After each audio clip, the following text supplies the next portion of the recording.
Welcome back to the deep dive. It feels like just yesterday, large language models like ChatGPT were a niche topic, kind of a whisper in the tech world. Mhm. Now they're just everywhere, integrated into our daily lives, changing how we work, communicate, and learn almost overnight, it It's seems. been incredibly fast. But as these really powerful tools become as common as, well, Google, there's this really pressing question bubbling up. How are they truly impacting our brains? Are they making us sharper, more efficient thinkers, or are they maybe subtly reshaping our cognitive landscape in ways we might not expect? Yeah, that's really the heart of our mission today. Yeah. For you, our curious listener who's always trying to understand what's happening on the cutting edge, we've tailored this deep dive. We're going to unpack a really groundbreaking study. Okay. It directly compared what happens when people tackle complex tasks, specifically writing essays, in this case using LLMs or traditional web search, or just relying on their own brain power. So a head-to-head comparison. Exactly. And our goal isn't just to, report the findings, but to distill the most vital nuggets of knowledge and insight, really helping you grasp the complex cognitive, behavioral, and even the neurological shifts happening as we weave these new tools into the fabric of our lives. And believe me, you're in for some genuine aha Yeah. moments here. We'll be exploring how these tools influence everything from like how much mental effort we actually put in Right. and how deeply we engage with stuff to our ability to actually remember information, our sense of personal ownership over the work we create, and yes, even the literal electrical patterns firing in our brains. It gets pretty fascinating down at that level. It really does. So get ready. Let's plunge into the reality of our modern learning landscape. Setting the stage, the modern learning landscape. All right, let's paint the backdrop here a bit. It's basically impossible to talk about learning today without acknowledging the seismic shift that LLMs have brought. Right? Absolutely unavoidable. But just for anyone who might still be wondering, what exactly are these LLMs? Can we do a quick primer? Sure. So at their core, LLMs are natural language processors. You can think of them as incredibly sophisticated text generators. They're designed to produce human-like language and engage in remarkably human-like conversations. Okay. What really sets them apart, especially when you think about education, is their ability to give you tailored, contextualized, and, well, genuinely personalized responses. Unlike just a list of links from Google. Exactly. A traditional search engine gives you that list. You do the sifting. Mm. An LLM synthesizes information and presents it pretty coherently. This makes them incredibly accessible. Imagine things like adaptive learning, where the model refines its answers based on your feedback. Right. Or how it can support powerful learning techniques like, say, spaced repetition, just by generating varied content on the same topic really easily. Okay, that sounds like a dream for productivity, doesn't it? Instant drafts, quick ideas, information just streamlined right to you. But as you kind of hinted, it's a double-edged sword. It really is. There's this undeniable convenience, but these critical concerns are popping up fast, especially around our cognitive processes. You mentioned they do reduce immediate mental effort. You're not digging through tons of articles, but studies are pointing to a potential downside. Precisely. The research is becoming quite clear on this. There's a strong correlation that's emerging between heavy AI tool usage and well, a diminishment of critical thinking capabilities. This seems particularly observed in younger users who show a higher dependence. It's often called cognitive offloading. Cognitive offloading. Yeah. When the AI takes on the heavy lifting, the synthesis, the analysis, our own brains might not engage in those crucial processes quite as deeply. And over time, this could potentially hinder independent problem solving and critical thinking. It really begs the question, are we truly learning, or are we just, efficiently completing a task? That's a huge question. And then there's the other big one. Information integrity. It's a massive challenge. Oh, absolutely. The trail back to the original sources. Where did the LLM get this information? It often just gets lost. It becomes opaque. Yeah, these models pull from these vast, kind of murky data sets, which can lead to inaccuracies, inherent biases in the output, even now with LLMs trying to cite sources. Which is an improvement, theoretically. Theoretically.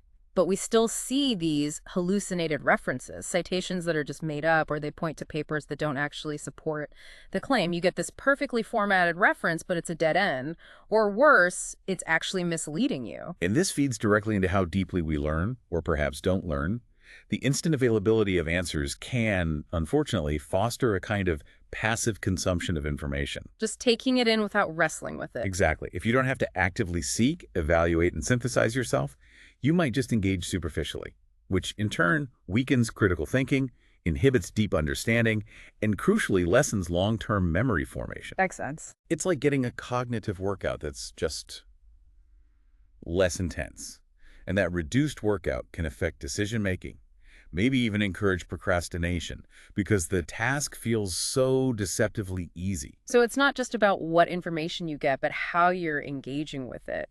If it all feels effortless, what does that do to your internal drive, your motivation? That's a key psychological dimension. Yeah, there was that fascinating study, Yang et al., right, that looked at high school students using ChatGPT for programming. That one really stood out. They reported lower flow experience, that feeling of being totally absorbed, lower self-efficacy, feeling less confident in their abilities, and actually lower learning performance compared to the group that didn't use it. That's a pretty stark set of findings. It really is.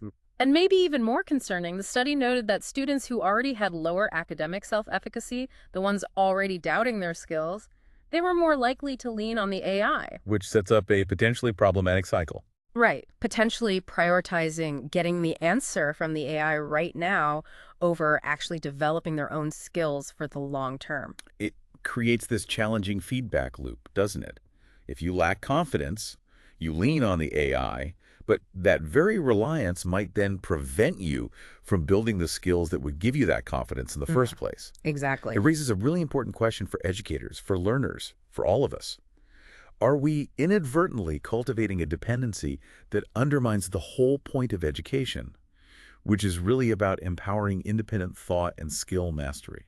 It's a critical question. Now, before LLMs completely took over the conversation, our digital learning world was already profoundly shaped by, good old-fashioned web surf. Oh yeah, the original disruptor. I mean, who among us doesn't instinctively Google something the second we need an answer? It's just baked in now. It's absolutely ubiquitous. The data is clear. Something like 81% of Americans rely on the internet for important decisions, and a huge chunk of those involve learning something new. Right. And in many ways, web search really did serve as a kind of foundational precursor to the sophisticated AI tools we have now. But here's the critical distinction, I think.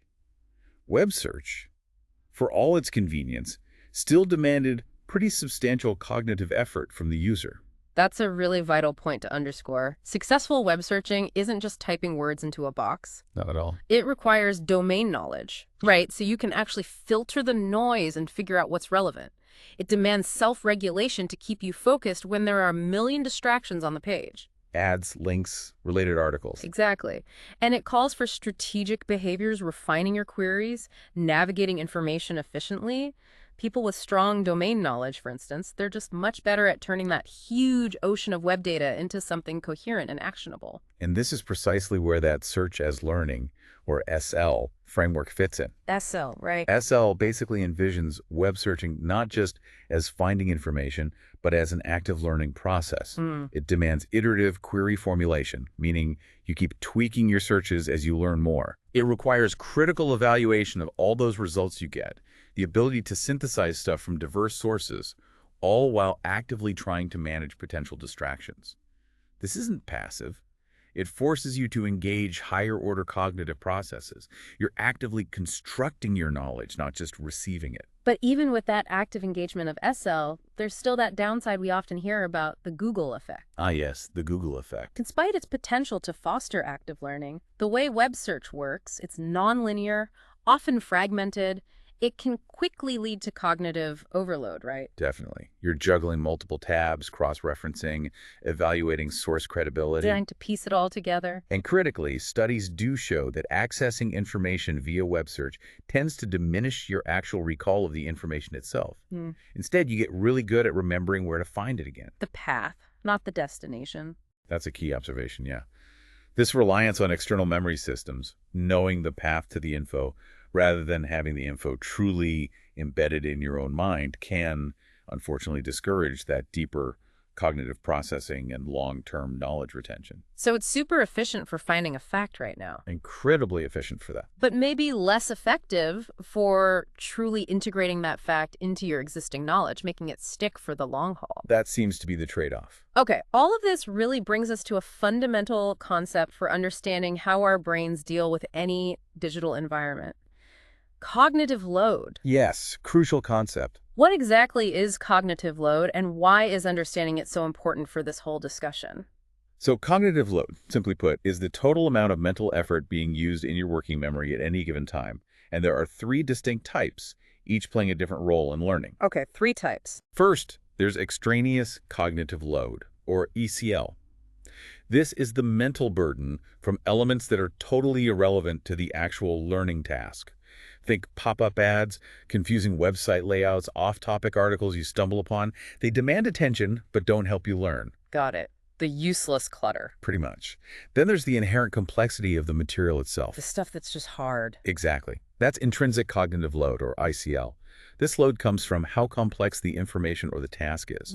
A really intricate diagram, complex website navigation, a topic with lots of interconnected parts that all contributes to ICL. It's not external distractions, it's the complexity of what you're trying to grasp. Okay, and the third type, that's the good kind, right? Germane cognitive load, GCL. Precisely. GCL is the mental effort that actively helps you build understanding, construct those mental schemas. This is where your brain is working hard, but productively, actively collecting, synthesizing, integrating new info into what you already know. So the goal is? The goal in learning is really to minimize that ECL and ICL. The irrelevant and inherent difficulties that can impair learning while maximizing GCL, the effort that actually enhances deep understanding. Okay, so how does this play out when we're using web search? We know it can be demanding. Oh, absolutely.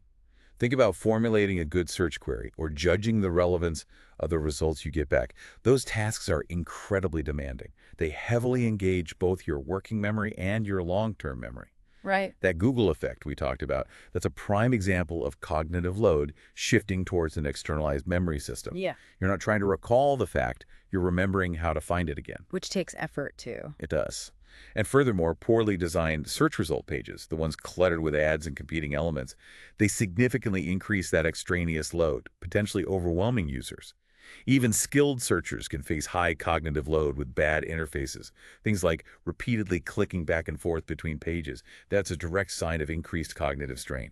Okay, and what about LLMs then? They're designed to simplify things, so are they just reducing cognitive load across the board? Is it all GCL, the good kind? Well, by their nature, LLMs definitely reduce the immediate cognitive load. They streamline information retrieval. They synthesize the answers for you. That eliminates the need to sift through multiple sources, evaluate credibility, piece things together yourself. Which sounds great. It does. But this is where that key trade-off really becomes apparent. While they undeniably lower the immediate mental effort, that convenience might come at the cost of deeper critical thinking, the GCL. Ah, okay. So the potential for meaningful learning with LLMs, it seems to depend heavily on your approach, your mindset. If you're basically using them as a substitute for doing that deep internal processing yourself, that reduced load isn't necessarily leading to better, deeper learning outcomes. The experiment essay writing under different conditions. Okay, so with that really essential understanding of the modern learning landscape and cognitive load, let's pivot to the core of this deep dive, this truly groundbreaking study you mentioned. Yes, let's get into the specifics. This research was meticulously designed, you said, to really put these ideas to the test. The researchers set out to answer some very precise questions, didn't they? They did indeed. The entire experimental framework was built around tackling these specific inquiries head-on. The study aimed to answer. First, do people actually write significantly different essays when they use an LLM versus a traditional search engine versus relying solely on their own brain power? Makes sense. Second, and this is where we get that remarkable window into the mind, how does participants' brain activity measured by EEG differ across these three conditions? The neural signature. Exactly. Third, what's the impact of using an LLM on participants' actual memory of what they wrote? And finally, does using an LLM change their sense of ownership over the essays they produce? Wow, those are really fundamental questions. They get right to the core cognitive shifts we're talking about. They really do. Okay, fascinating. So how did they structure this experiment? Walk us through the design, the protocol. All right. So they recruited 54 participants. They were careful to ensure a balance of age and gender, which is important. Then they randomly assigned these participants to one of three main groups. The three conditions. Right. The LLM group. They were strictly limited to using only ChatGPT. No other websites, not even other AI bots. Very controlled. Okay. The search engine group. They had free reign to use any website they wanted, Google, Bing, specific news sites, whatever, but they were explicitly told not to use any LLMs. Got it. Search, but no AI chat. Correct. And finally, the brain-only group. They had to rely entirely on their existing knowledge. No external digital tools allowed whatsoever. Pen and paper, essentially, or typing into a blank doc with no internet. Wow, okay. And this wasn't just a quick one-off test, was it? It sounds like it was quite involved. No, it was a comprehensive 6-stage protocol meticulously spread across 3 to 4 sessions for each participant. Oh. That's a serious commitment. Yeah, definitely. What were the stages? Okay, stage 1. The welcome, a detailed briefing about what the study entailed, and a background questionnaire to get demographics and assess their prior experience with these kinds of tools. Standard stuff. Then stage 2, setting up the EEG headset. Participants wore an Anobio headset, which has 32 electrodes. It's specifically designed to precisely measure brain activity.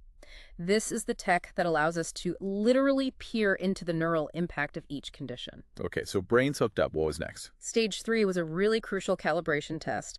This was a 6-minute baseline period with several standardized tasks. They did 2 minutes of mental math designed as a moderately difficult cognitive task. Get the brain working. Right. Followed by 2 minutes just resting quietly, and then 2 minutes doing specific eye movements, blinks, looking left, right, up, down. This calibration is absolutely vital because it gives a unique baseline for each person's brain activity, allowing for accurate comparisons later on. Makes sense. You need that starting point. And then the main event, the essay writing. Absolutely. Stage 4. This was the core of the whole experiment. For this, participants chose one of 3 distinct SAT-based essay prompts in each 20-minute session. SAT prompts, okay. Like what? Good examples from session 1 were things like, does true loyalty require unconditional support? Or, must our achievements benefit others in order to make us truly happy? Or maybe, is having too many choices a problem? Interesting. Philosophical prompts. Yeah, designed to make them think. In later sessions, they got new ones like, should we always think before we speak? Is a perfect society possible or even desirable? And can people have too much enthusiasm? And crucially, throughout this 20-minute writing period, each group had to stick rigidly to their assigned tool rules, LLM only, search only, or brain only. 20 minutes isn't very long to write an essay on topics like that. No, it definitely adds pressure, especially for the brain-only group. Okay, so after that intense writing session, they immediately did a post-assessment interview. Correct. Stage 5 was all about capturing those immediate qualitative insights. What kinds of things did they ask? They asked a series of questions. Could you quote directly from the essay you just wrote?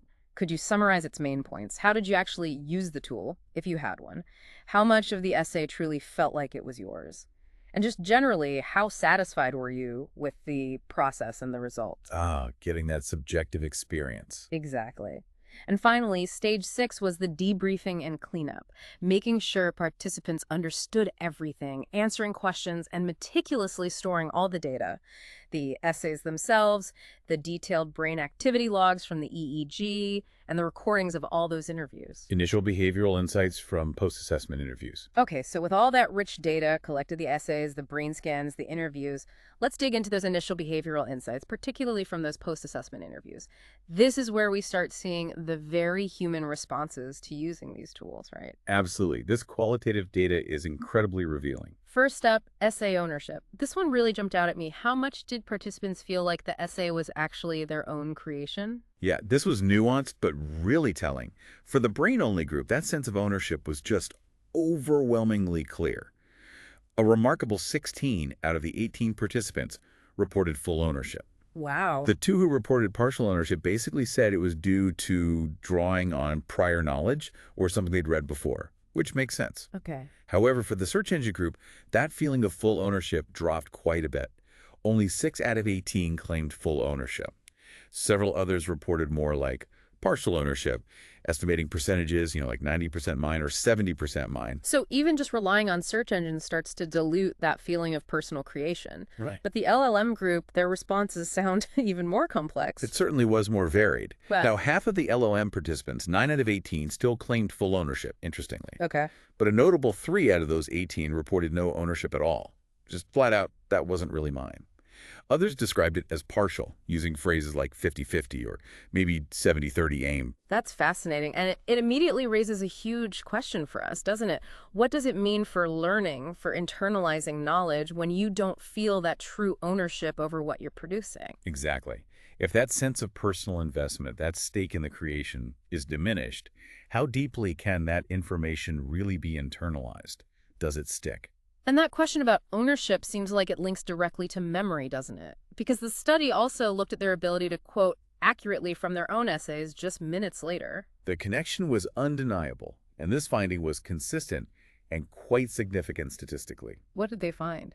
The LLM group significantly underperformed in this crucial memory task. In the very first session, a staggering 83% of the LLM users, that's 15 out of 18 people, reported difficulty quoting directly from their own essay, and none of them, zero, could provide a completely correct quote. Wow, none. Right after writing it. Right after writing it. Now, this impairment did lessen slightly in the later sessions, perhaps as they got more used to the process, but it persisted. Even by session 3, 6 out of 18 were still unable to quote correctly. Okay. And the other groups? In stark contrast, both the search engine and brain-only groups showed comparable performance to each other, and it was markedly superior to the LLM group in quoting accurately. So a clear difference. A very clear difference. It strongly suggests that relying on LLMs, at least in this context, directly impairs the accurate retrieval of information, even information from one's own just generated text. So it's almost like the immediate convenience of the LLM comes at this direct, measurable cost to memory consolidation or retrieval. That seems to be the implication. It's like your brain, maybe sensing it didn't do the really heavy lifting of generating the core ideas or phrasing, decides, well, maybe I don't need to commit that specific wording to deep memory. That's a very apt way to think about it, yeah. The interviews also revealed some other interesting general patterns. They call them pack-map clusters in the qualitative analysis. Like what? Well, for instance, the brain-only group frequently complained about the limited time that 20 minutes felt really short when you were relying purely on yourself. Understandable. Makes sense. But there was also this pervasive theme. Participants across all groups, but especially clear in the brain-only group, placed a really strong value on owning their ideas during the writing process. That feeling mattered to them. Interesting. And some LLM users specifically mentioned realizing this lack of ownership only after they'd finished writing, looking back at the text. A delayed reaction. Kind of. And one more practical, almost anecdotal finding, ChatGPT was apparently very popular among the LLM groups specifically for generating essay introductions in the earlier sessions. Getting started. Yeah, getting started. But that specific use actually declined over the later sessions. Maybe they developed a growing awareness of its limitations, or perhaps just a desire for a more personal opening statement as they went on. Digging deeper quantitative and qualitative analysis. Okay, so moving beyond what participants said about their experience, the researchers used natural language processing, NLP, to really dig into the essays themselves. This let them meticulously analyze the language patterns produced by each group. What did this NLP analysis tell us about, say, homogeneity versus variability in the essays? Yeah, this is where you see the distinct fingerprints of the tools really clearly. The brain-only group showed striking variability. Their essays, even on the same topic, were approached and structured very differently from person to person. Reflecting individual thought. Exactly. It reflects those individual thought processes, diverse perspectives, unique cognitive pathways each person took to arrive at their argument. Okay. And the LLM group. In stark contrast, the LLM group produced essays that were statistically homogeneous within each topic. They showed significantly less deviation from each other. It really hints at that distinct sameness that can sometimes be characteristic of AI-generated content. Like they were all drawing from a similar template or style? Almost like they were drawn from a common wellspring of ideas or phrasing, yeah. Interestingly, the search engine group also showed some degree of homogenization, though perhaps less than the LLM group. This is likely influenced by the content that search engine algorithms tend to promote. The top results often share similarities. Right. SEO optimization and trending topics can create their own kind of convergence. Precisely. So essays generated with AI tended to sound remarkably similar, while those purely from human thought were far more distinct, more individual. What about the use of specific details? They looked at named entity recognition, or NARs. Yes. Named entity recognition identifies specific named things, people, places, organizations, dates, even precise definitions. And here, the LLM group incorporated the most specific named entities into their essays. A lot of facts and figures. Okay. The search engine group used significantly fewer, at least 2 times less NARs than the LLM group, and the brain-only group used remarkably fewer still, about 60% less NARs compared to the LLM group. So the LLMs pack the essays with specifics. What does that suggest? Well, it suggests that LLMs readily infuse essays with this high density of specific details. But maybe this doesn't require the user to deeply process or even truly understand those details internally. They just become part of the polished output provided by the tool. Less internal digestion of the facts. Potentially, yes. And it seems the different tools could even introduce different thematic leanings or biases into the content. Tell us about the enneagrams and that philanthropy topic that sounded like a particularly clear example. Oh, it was a fascinating illustration of this tool's specific influence. So, for the essay topic on philanthropy, the search engine group's essays heavily featured enneagrams. That's just sequences of words related to homeless. Things like homeless person, homelessness crisis. Okay. Why? Well, this was very likely influenced by trending search demand at that time. The researchers checked Google Keywords Planner data, and it showed that searches for homeless had seen a massive, 900% increase in monthly search volume compared to searches for giving. Wow. So the search results reflected that spike. Exactly. People searching about philanthropy were likely getting lots of results focused on homelessness. Now, in sharp contrast, the LLM group's essays on the same topic focused much more on giving-related engrams. A totally different focus. Completely different thematic focus. This clearly demonstrates how the underlying algorithms, the training data, the prevailing search trends of different tools can introduce distinct influences into the content people produce using them. It subtly shapes the vocabulary, even the perspectives they adopt. That's a really powerful example. It is, and it's worth noting, even in the brain-only group, you still saw traces of cultural influence. One essay mentioned Instagram, for example. So human biases and influences are always there too, of course. But the tool itself adds another layer of influence. So the very tool you choose can subtly yet significantly influence the focus and the language of your work. That's profound. And then there was the ontology analysis. What's that? Ontology analysis looks at the underlying thematic structures, the conceptual connections within the essays. How are the ideas organized and linked? And this showed a significant correlation between the LLM and search engine groups. Their conceptual maps were quite similar. But what was remarkable was the almost complete lack of intersection with the conceptual maps found in the brain-only group's essays. So the tool users thought alike, conceptually, but very differently from the brain-only users. That's what it suggests. The fundamental organizational and conceptual frameworks of the essays produced using external tools were strikingly similar to each other, but distinctly different from the essays that were born entirely from unassisted human thought. That is a truly profound finding right there. It implies that the very way ideas are structured and connected can be fundamentally altered by the digital tool you use. And there were specific thematic differences too, weren't there? Yes, the analysis highlighted some divergences. For example, essays from the brain-only group tended to touch more on concepts related to freedom or liberty. Well, Whereas the LLM and search engine groups lean more towards themes of justice. And on the topic of art, the LLM group focused more on objective aspects like its application or purpose. The search engine group, perhaps influenced by reviews or artist bios, emphasized more subjective dimensions like the role of the artist or personal interpretation. so it really highlights how these tools can inadvertently steer the direction of your thought and your argument, even on these abstract philosophical concepts. It seems they can definitely nudge the focus. AI judge versus human teachers. Who's the better critic? Okay, shifting gears from the essays themselves to how they were evaluated. This study did this really fascinating comparison, an AI judge versus actual human English teachers. How was that set up? Yeah, this was a cool part of the study. They built a multi-step agentic AI judge, basically a sophisticated process using a local LLM model, and tasked it with evaluating all the essays across several standard metrics: Yeah. uniqueness, vocabulary, grammar, organization, content, and length. Okay, standard grading criteria. Pretty much. And crucially, they also brought in 2 experienced human English teachers. They were kept completely blind to which group each participant belonged to. They didn't know who used AI, who used search, who used nothing. Important for avoiding bias. Absolutely. And these teachers evaluated the same essays on the exact same metrics. Plus, they were asked to give their gut feeling. Did they think the essay was ChatGPT assisted? Okay, so head-to-head evaluation. What were the scoring discrepancies? Who turned out to be the more, let's say, discerning critic, the AI or the humans? The results were quite revealing. The AI judge showed this clear statistical tendency to evaluate almost everything around a score of 4 out of 5, which typically means good. It seemed biased towards more favorable scores, regardless of the actual nuanced quality. So, a bit of grade inflation from the AI. You can say that, yeah. On the other hand, the human teachers, on average, assigned lower scores for most metrics.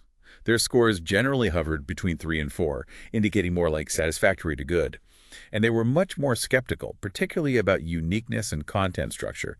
They frequently commented that many essays used remarkably similar organizational patterns or structures. Ah, so the humans picked up on that homogeneity we talked about earlier. It seems they did, yes. And were there cases where the AI and humans just completely disagreed? Absolutely.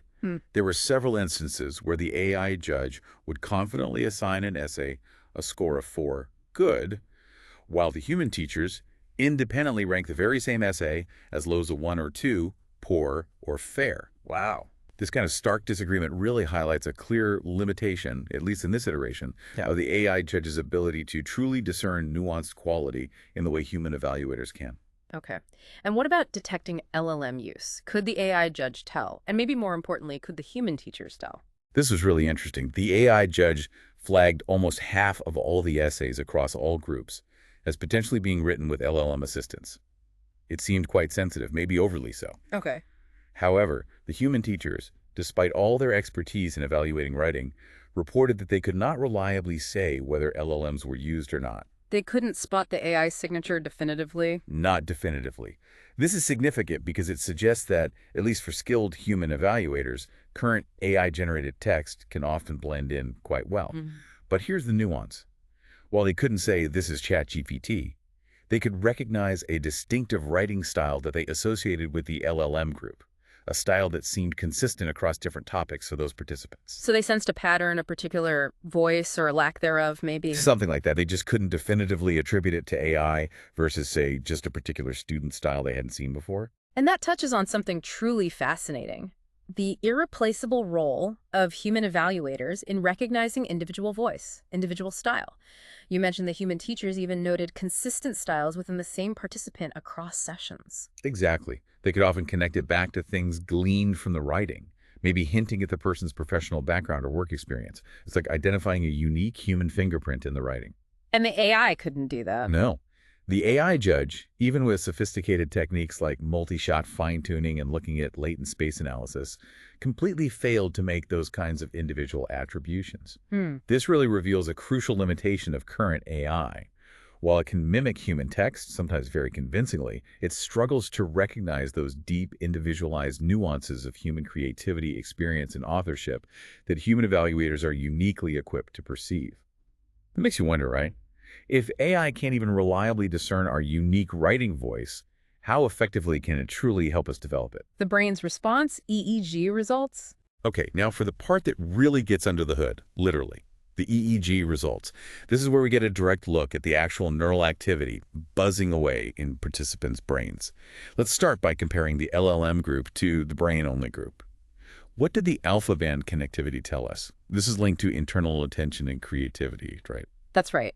Alpha band activity, typically oscillating between 8 and 12 hertz, is generally associated with things like internal attention, semantic processing, and particularly creative ideation. It's like the brain turning inward. Okay, so what did the scans show? The brain-only group showed significantly stronger semantic processing networks and just generally higher alpha connectivity. We saw powerful connections, for example, linking the left parietal region to the right temporal area, and from the back of the head, the occipital lobe, up to the frontal lobe, much stronger activity. What does that stronger activity mean? It indicates greater internally driven processing. Their brains were actively generating, retrieving, and combining ideas from their own memory, their own internal knowledge base, without relying on external cues. This is really characteristic of genuine creative brainstorming, that internal search for ideas. You can almost think of alpha activity as your brain quieting the external noise to focus intensely on its internal landscape, like dimming the lights in a room to concentrate better. So the brain-only group was truly flexing those internal creative muscles, engaging their own mental landscape deeply. What about the LLM group in comparison? How did their alpha waves look? The LLM group displayed noticeably lower alpha connectivity. This implies that their brains relied less on purely internal semantic generation. A significant portion of the creative burden, you could say, was effectively offloaded to the tool. Because the LLM was feeding them ideas. Exactly. The LLM provided suggestions, potential ideas, maybe even sentence structures, which thereby reduced the need for their own brains to initiate and generate all those ideas entirely from scratch. That makes perfect sense. If the AI is essentially co-piloting the idea generation, your brain simply doesn't have to work as hard to originate everything itself. Okay, now let's shift to the theta band connectivity. This is often linked more to working memory and executive control functions, is that right? Precisely. Theta band activity, typically ranging from 4 to 8 hertz, is a key signature of mental effort, the demands on your working memory, and those executive control functions like planning and organizing. It reflects the brain actively juggling multiple pieces of information simultaneously. Okay, and the difference between the groups here. Again, a significant difference. The brain-only group displayed significantly stronger frontal to posterior theta connectivity. We also saw robust synchronization between the two hemispheres in the theta band. Their frontal cortex, which is like the brain's CEO, the executive control center, was acting as a dynamic hub, actively driving and coordinating activity in other brain regions. So lots of communication, lots of coordination happening. Right. This pattern indicates a much greater cognitive load, intense mental effort, and active coordination of complex ideas and linguistic structures, all happening in real time.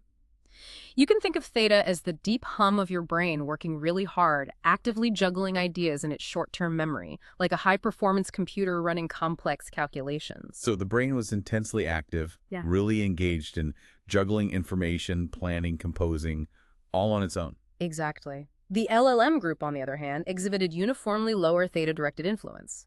This pattern is entirely consistent with a reduced working memory burden. Because Because the LLM was readily providing suggestions, helping with structure, which lessened the necessity for the user's brain to internally juggle and organize all that information itself.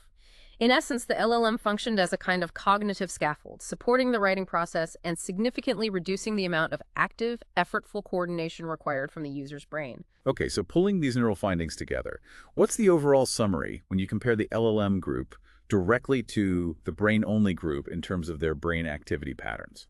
Yeah, looking at the whole picture, writing an essay without any external assistance, like the brain-only group did, led to stronger and more extensive neural connectivity across all the measured frequency bands. This was particularly pronounced in that theta and the high alpha activity we discussed, indicating a very heavy engagement of cognitive resources, high demands on working memory, on planning functions, and a deeper level of creative processing. The flow of information in their brains seemed predominantly bottom up, Bottom up, meaning meaning that the semantic regions, the parts dealing with meaning and knowledge, were actively generating novel ideas and linguistic content, which then fed up to the frontal executive system for organization, refinement, and expression. In essence, their brains were the primary engines driving content generation. okay. And the LLM group's brain activity in contrast. How would you summarize that? The LLM group generally elicited a lower connectivity profile overall. The presence and active use of the LLM appears to have attenuated or dampened the intensity and the overall scope of neural communication within the brain. Less brain chatter, basically. Less intense communication between regions. Yeah. It's a clear indicator that a significant portion of what we might intuitively call human thinking, the planning, the structuring, the generating, was being offloaded to the tool. And the information flow in the LLM group seemed more top-down, Top down. meaning the frontal cortex, the executive part, was primarily engaged in integrating and filtering the external input provided by the bot, rather than generating the bulk of the content from internal resources. So managing the AI's output rather than creating from scratch? Yeah. Largely, yes. And this clearly implies that potential trade-off we keep coming back to. While the task might feel significantly easier and faster with the LLM, there seems to be less deep creative engagement and less strenuous cognitive processing happening within the brain itself. It's an efficiency gain, perhaps, but it seems to come at a cognitive cost in terms of depth of processing. Search engine group versus brain-only group, external versus internal memory networks. That paints a really clear picture of how LLMs compare to pure brain power. Now, let's bring traditional web search back into the mix. How did the search engine group compare neurally to the brain-only group? Were there similar cognitive offloading patterns, or was it something different? Okay, looking at the alpha band again, that internal attention and memory marker. Once again, the brain-only group exhibited stronger overall brain connectivity compared to the search engine group, particularly in those pathways connecting posterior areas where information is often processed and stored to the frontal executive regions responsible for control and planning. So again, more internal activity for the brain-only folks. Right. This pattern suggests a greater reliance on internal attention and deeper memory integration when individuals are writing without any external digital aids. Their brains were actively synchronizing frontal and posterior regions to internally retrieve, evaluate, and organize their existing knowledge. And the search engine group, how did their alpha connectivity look compared to that? They showed lower alpha connectivity than the brain-only group. This finding might reflect a reduced reliance on their internal memory systems, precisely because information was so readily available online via the search engine. Ah, so this aligns with the Google effect again. It aligns very strongly with the Google effect, yes. The knowledge that you can instantly look something up might reduce the perceived need for your brain to deeply encode or internally retrieve that information. So it's a clear distinction neurally between activating internal memory networks versus relying on external ones, even with just traditional search. Okay, what's the overall summary then when comparing the search engine group to the brain-only group across the board? Well, the brain-only group consistently demonstrated a more extensive and significantly stronger connectivity network overall. This was especially noticeable in the lower frequency delta and theta bands. And those bands are linked to. Those frequencies are intimately associated with internalized cognitive processes, things like retrieving specific memories, episodic memory, and complex conceptual integration, pulling together different strands of knowledge. This clearly reflects an intense engagement of their internal memory and planning networks. Their brains were actively shouldering the demanding task of recalling, structuring, and synthesizing information entirely from within their own cognitive architecture. Okay. And the search engine group, even though they were actively engaging with the internet, searching, evaluating. They presented a distinctly different connectivity signature. By offloading some of those cognitive demands, for instance, finding facts online instead of dredging them up from memory, or externally verifying information instead of cross-referencing it internally, they display lower engagement of those slower integrative brain rhythms like delta and theta. And what did they show instead? We saw more of a shift towards higher frequency connections in some areas. Their strategy seemed to lean heavily on rapid access to external information, which might involve different, perhaps more localized neural circuits compared to deep internal retrieval. So what does that suggest long term? Well, it strongly suggests that regular habitual internet use for information retrieval can indeed subtly alter our cognitive mechanisms. It might lead to a greater reliance on external fact-finding over time, potentially at the expense of strengthening those deep internal knowledge storage and integration pathways. Nuances between LLM group and search engine group. Okay, so we've clearly distinguished LLMs from pure brain power neurally and web search from pure brain power. What about the nuances between the LLM group and the search engine group? Were there any distinct differences in their brain activity, even though both were using external tools? Did they look the same? That's a great question. No, they didn't look exactly the same. There were subtle but important distinctions. While their overall alpha band connectivity strength might have been broadly comparable in some ways, Okay. their directionality and the actual network topology, how the different brain regions were interacting, actually diverged. How so? Specifically, the search engine group showed elevated activity flowing from parietal regions into the frontal cortex, particularly in the alpha band. This specific pattern, parieto-frontal inflow, is often associated with attentional control and inhibition. Inhibition, like filtering things out. Exactly, especially when processing complex visual information, which is obviously a key component of navigating search engine results, pages, scanning links, ignoring ads, assessing visual layouts. Ah, so the visual demands of search are different. Right. It points to the different ways these tools demand and direct our attention and processing, even if the overall level of activity in a particular frequency band might appear similar at first glance. With web search, there's a much more dynamic, visually driven interaction requiring constant filtering and selection, leading to different attentional demands compared to the more conversational, text-focused interface of an LLM. Neural adaptation across sessions, the long-term cognitive trajectory. This has all been fascinating about what happens in the moment, but the study also looked at something arguably even more profound, neural adaptation over time. How does the brain respond across multiple sessions of doing this? And this is where session 4, that critical test, really comes into play. Tell us about the brain-only group's neural journey first, across sessions 1, 2, and 3. Yeah, this part of the study offers potentially profound insights into longer-term cognitive impacts. For the brain-only group, looking across those first 3 sessions, the findings were incredibly compelling. Consistent, active practice without tools consistently drove their brains to form stronger, more efficient neural networks. They got better, their brains adapted. Exactly. Session 2, interestingly, often showed a peak in activity across delta, theta, and alpha bands, sometimes even higher than in session 3. Higher in the middle session, why?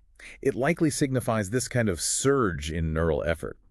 As participants gained familiarity with the task and started to improve their unassisted writing approach, their brains were actively engaged in this deep growth and strengthening process. They were really working hard to build those pathways. So, regular unassisted practice genuinely builds and reinforces those crucial neural pathways, leading to greater cognitive capacity for that task. Makes sense. But then came session 4. This is unique, almost revelatory, right? This is where participants who had previously used LLMs in the first few sessions were then asked to write an essay brain only. Exactly. The training wheels came off. It's like taking the training wheels off after they'd gotten used to an electric bike, maybe? What happened? Yeah, that's a good analogy. This is what the study called the LLM to brain group. And the results were exceptionally telling. This group, the ones who had relied on ChatGPT before they exhibited less coordinated neural effort across most frequency bands when they were suddenly asked to write alone. Less coordinated effort, even though they could remember their essays. Right. Even though their interview responses suggested they could generally recall the content of their previous AI-assisted essays, their brain activity pattern suggested something was lacking.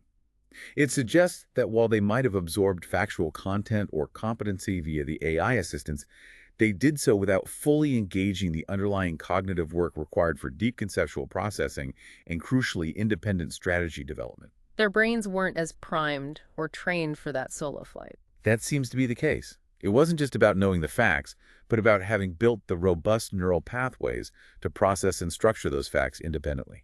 So if the AI consistently provides the organizational strategies, the high-level plan, Then the specific brain circuits responsible for developing those very strategies yourself might not get the same workout and thus might not strengthen as much. makes sense. Use it or lose it, essentially. That's precisely what the source suggests. Consequently, when these participants face the task alone in session 4, they might underperform specifically in those self-driven strategic aspects of writing, even if they know the topic. And was there evidence that the influence of the LLM actually stuck with them even when writing alone? Yes, there was compelling evidence of bias persistence. The LLM to brain group appeared to suffer from previous LLM bias, exhibiting a noticeable reuse of specific vocabulary and structural patterns from their earlier AI sessions. Like an echo. Exactly. For instance, on that perfect society topic, they tended to reuse the enneagram before speaking, which the main LLM group had used prominently back in session 2. And notably, the human teachers scored these session 4 essays from the LLM to brain group particularly low on uniqueness, further supporting the idea that their writing style wasn't fully their own, but rather echoed their prior AI interaction. Wow. So the core message here seems quite profound and maybe carries a significant caution for how we use these tools. It absolutely does. The study's findings, taken together, unequivocally demonstrate that AI-assisted writing or revision does not appear to stimulate the brain as much or in the same way as tools-free, self-driven writing and revision. Okay. The results serve as a powerful caution that certain critical neural processes, those essential for deep thought, independent planning, original synthesis, require active exercise. If we consistently delegate high-level planning and content generation to AI, our brains, being adaptive, may allocate fewer resources to developing and strengthening those very functions over time. Which raises that huge question for our future. It really does. If the brain is constantly adapting to how we train it, how we use it, what cognitive capacities might we be inadvertently sacrificing or letting atrophy when we continuously offload our deepest, most complex cognitive effort to artificial intelligence? Broader implications and future considerations. That really brings us to some truly profound, broader implications stemming from this research. It highlights a very real, very present danger that we could maybe call the cognitive deficiency risk. Indeed. I think that term captures it well. What we've clearly seen woven through this study is that while LLMs undeniably reduce that immediate cognitive load, making tasks feel easier, Hmm. they may, at the same time, diminish our capacity for critical thinking, potentially hinder deep analytical processes, and maybe even lead to a kind of cognitive atrophy over the long run if over-relied upon. And this isn't just about how we write an essay for a study, is it? Not at all. It's potentially a fundamental shift in how we process and engage with information in our daily lives across many domains. We're observing this notable shift from active information seeking, where you have to critically engage with sources, compare, contrast, synthesize yourself, to a more passive consumption of AI-generated content. Where the answer is just present. Exactly. When LLMs provide these nicely synthesized, often singular feeling responses, they can inadvertently discourage that lateral thinking, that independent judgment, because the answer feels complete, served up to you, often without showing the underlying investigative journey or alternative viewpoints. And this ties directly into the evolving echo chamber effect, a concept we're already somewhat familiar with from social media and search, but maybe amplified here. It seems possible. Traditional essay writing, and really the essence of critical thinking itself, thrives on engaging with diverse perspectives, challenging your own assumptions. But LLM-powered conversational search appears potentially capable of exacerbating selective exposure compared to even conventional web search. How so? Well, because LLMs fundamentally function as next token predictors, they're optimized to generate the most statistically probable output based on their vast training data and the prompt they're given.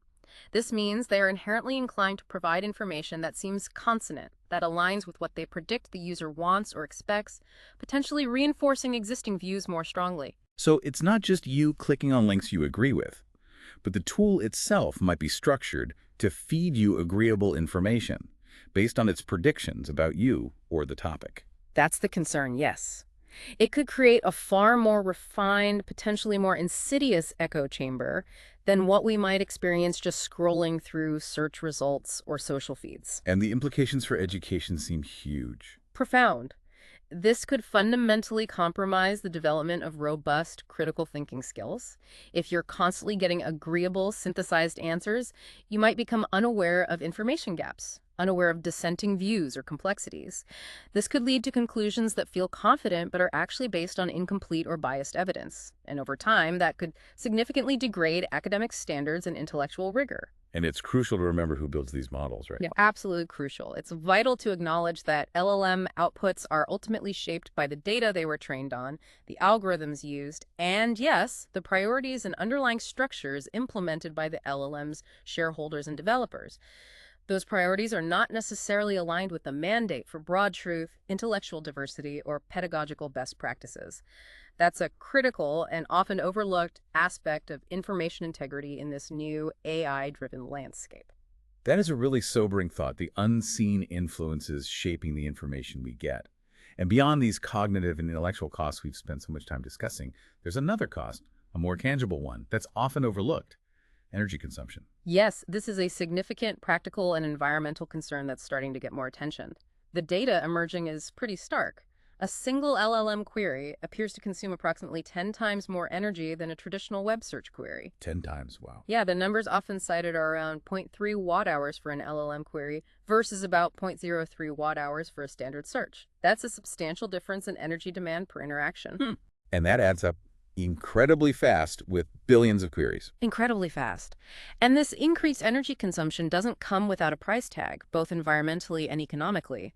It's highly probable that consumers and society as a whole will soon be, or already are, indirectly bearing the cost of this increased energy demand through various means. So we're talking about a tangible environmental footprint, maybe even a financial one down the line, in addition to the cognitive footprint we've been exploring. Now, as fascinating and thorough as this study clearly is, like all research, it has its limitations, right? Of course. All studies do, and it's important to acknowledge them. And what does that mean for the crucial future research that needs to happen in this area? Well, this particular study, for instance, involved a limited number of participants, about 54, primarily from one specific geographical area. So for future work, it's absolutely crucial to replicate and extend these findings with larger, much more diverse participant pools. We need people from different age groups, different educational backgrounds, different professional fields, different cultures. Get a broader picture. Exactly. And perhaps most importantly, we desperately need longitudinal studies. We need to track individuals over extended periods, months, even years, to truly understand the long-term impacts of sustained LLM use on things like memory retention, the evolution of creativity, writing fluency, critical thinking habits. These short-term snapshots are valuable, but they don't tell the whole story. And as AI gets better and better at generating text that sounds human, that line is blurring more and more, making detection a huge challenge. It's becoming incredibly difficult. This points to another critical area for future research, the Yeah. need to collect more fingerprinted human writing samples. We need large data sets of verified human writing. This would allow researchers to develop more robust methods to distinguish truly human-authored content from increasingly sophisticated AI-generated material. It could also help potentially predict whether a text was authored by a specific individual versus an LLM, which could be important in many contexts. This becomes even more critical as the training data sets for future AIs inevitably become increasingly contaminated with AI-generated text from the internet. A snake eating its own tail, almost. In a way, yes.